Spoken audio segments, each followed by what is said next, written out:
expérience à laquelle j'étais connecté, c'est de voir si à côté de moi, en face, devant, derrière, il y avait une belle femme.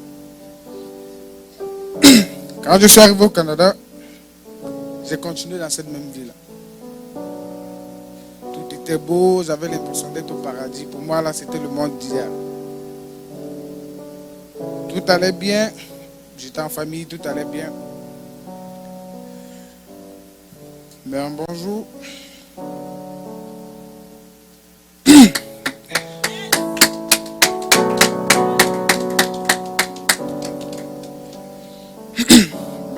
il m'a fallu prendre une décision.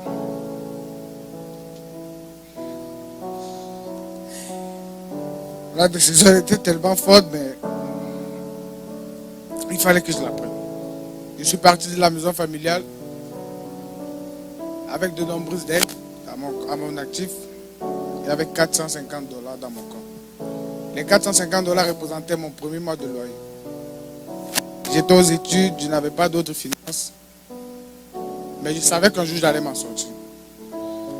Quand je me suis retrouvé seul, j'ai de la misère, j'ai commencé à travailler au Tim Hortons. J'avais de la misère à jouer les deux bouts. J'ai arrêté de prendre des prêts et bourses. Je me suis dit, je vais m'en sortir. Quels qu'en soient les moyens, je vais m'en sortir. Par la grâce de Dieu, j'ai rencontré Andrea, la soeur Andrea, avec qui on travaillait tout le temps, mais à ce moment-là, elle ne savait pas que pour moi, je voulais comme abandonner l'école. Je n'avais plus d'espoir, je ne croyais plus en rien. Cette période-là, il fut un soir où là, j'étais vraiment dans le besoin.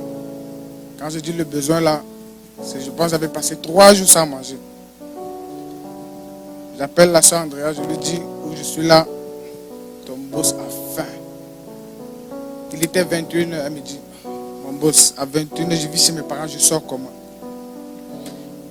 Mais si mon frère rentre, je vais lui dire, je vais voir s'il va m'accompagner. Là, il est 22h quand elle arrive avec le frère Fernando. Elle me dit, mon boss, ce n'est pas grand-chose, mais voici ça. Pour elle, ce n'était pas grand-chose, mais pour moi, c'était beaucoup. Les années sont passées, après m'a permis de rencontrer le frère Jody qui était là. Avec lui aussi, j'ai commencé à faire des activités. Il m'amenait un peu partout. Et un jour, on avait un contrat à Ottawa. Je n'avais pas le permis. J'avais un permis apprenti. On s'en va à Ottawa. Tout le long du trajet, il met de la musique chrétienne. Sans vous mentir, dans la voiture, là, j'aurais voulu faire le chemin à pied. À un moment donné, je me disais, bon, sur le trajet, peut-être ça va changer, mais ça n'arrête pas, ça tourne en boucle. Quand on arrive, on finit de faire ce qu'on a fait. Sur le retour, il me dit, il est fatigué. Il est 23h qu'on décide de rentrer. Il me dit, mon boss, je suis fatigué, c'est toi qui vas conduire. J'ai dit, ça c'est... J'ai un permis apprenti, mais lui dit, il est fatigué. On fait comment? Il me dit, non, au moment où tu te fatigues, tu me dis, on change de place. Même pas 10 minutes, il s'endort. Nous sommes sur l'autoroute, je m'arrête tout. Sur la route, il y a une chanson qui passe. Rosny, ouais, mon meilleur ami. La partie qui m'interpelle, c'est qu'elle dit, quand la dépression a frappé à ma porte, personne ne pouvait me comprendre. Je me suis demandé, est-ce qu'elle s'adresse à moi? Dans sa chanson, est-ce qu'elle parle de moi? Je me dis non. J'ai écouté la chanson en boucle, je ne faisais que passer la chanson. Quand j'arrive à la maison, j'ouvre mon téléphone, je vois le verset biblique, Lettres aux Éphésiens, chapitre 4, verset 3. Quoi que vous voulez, demandez-le au Seigneur. Quand vous le faites, faites-le avec un cœur reconnaissant. C'est alors que je me suis remis en question. Est-ce que Seigneur, c'est parce que je n'ouvre pas mon cœur pour que tu puisses entrer ou c'est que je formule mal mes prières? Cette journée est passée. Je me retrouve un jour, je m'en vais au travail.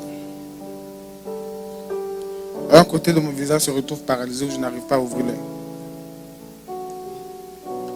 J'ai un malaise au travail. On me renvoie à la maison. À ce moment-là, j'avais envie d'appeler ma famille, Mais en partant de chez moi, je dis, c'est la mort ou la réussite. Retour n'est pas possible. Je m'en vais à l'hôpital, on me dit, j'ai une névralgie du trigeminal. C'est 2 nerfs qui se sont touchés. On va faire une opération au niveau de la tête. Est-ce que vous êtes prêts? Je dis non. Pas ma tête. Je vais revenir une autre fois. Quand je rentre, j'arrive à la maison, je me demande, c'est quoi la solution? À mon chevet, je vois la Bible. Tout comme je soupire là maintenant, j'ai soupiré. Je me suis dit, bon, si on m'a dit là-bas, il y a la guérison, je vais essayer, je vais voir si c'est vrai. Je me suis mis en prière, j'ai prié, ça n'allait toujours pas. Est-ce qu'il m'écoute vraiment? Et une fois, j'ai eu l'impression de l'entendre parler. Non, ne lâche pas. Ça va prendre du temps, mais je t'entends. Quand tu seras prêt, je serai là. Regarde juste du bon côté, tu me verras. Une semaine plus tard, je n'avais plus de malaise. La médication que je prenais, je ne la prenais plus. 3 mois plus tard, je rencontre encore le frère Fernando qui me dit, Sébastien, toi avec la tenue du Tim Hortons là, ça ne te mérite pas. Garda recrute et il paye $19 de l'heure. Je quitte de $12,50 où j'ai de la mise à joindre les 2 bouts à $19 de l'heure. Quand je passe à $19 de l'heure, je quitte de la colocation à un condo. Cette période, je n'avais pas de permis, mais grâce à l'expérience que j'ai acquise de la route d'Ottawa à Montréal avec Jody, j'ai passé mon permis sans faute.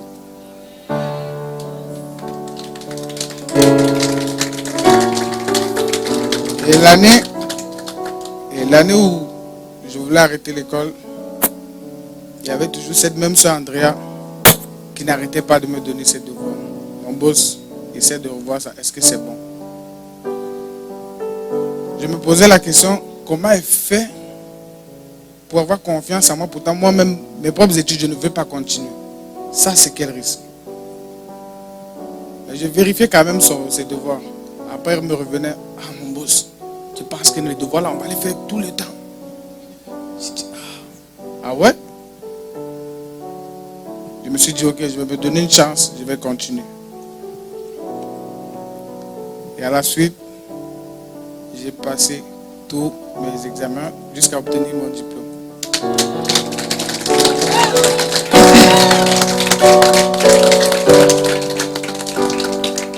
Et pour en arriver à faire ce témoignage, si on m'avait dit un jour que j'allais me tenir là devant des gens pour parler de la présence de Dieu dans ma vie, je vous aurais certainement dit, vous êtes malade. Parce que ça, je n'y croyais pas. Mais une fois avant de dormir, je me dis, il y a une voix qui parle en moi, qui me dit, il faut que tu témoignes. Témoigner de quoi? Parler de quoi? C'est là où je me suis levé, je me suis assis, j'ai prié.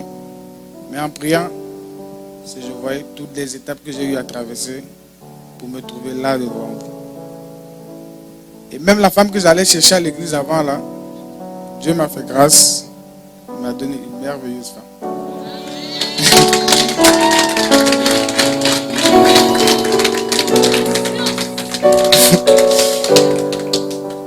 À vous, jeunes qui êtes ici là, ça me fait plaisir de vous voir tous ici présents.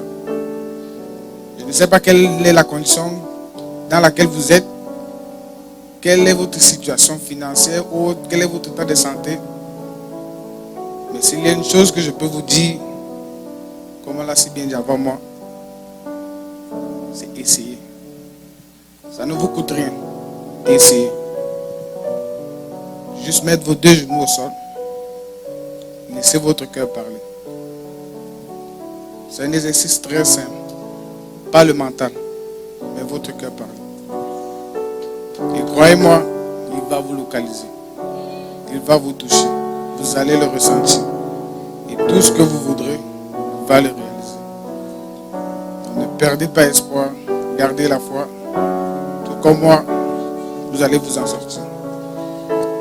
Je vous dis merci beaucoup d'être ici présent. Merci beaucoup à notre pasteur Papa Serge.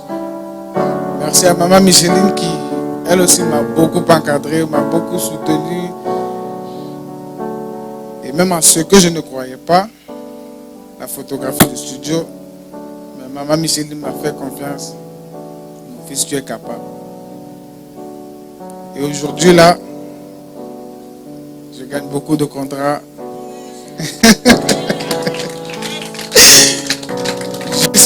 Juste à cause de cette confiance que Maman Micheline a placée entre mes mains.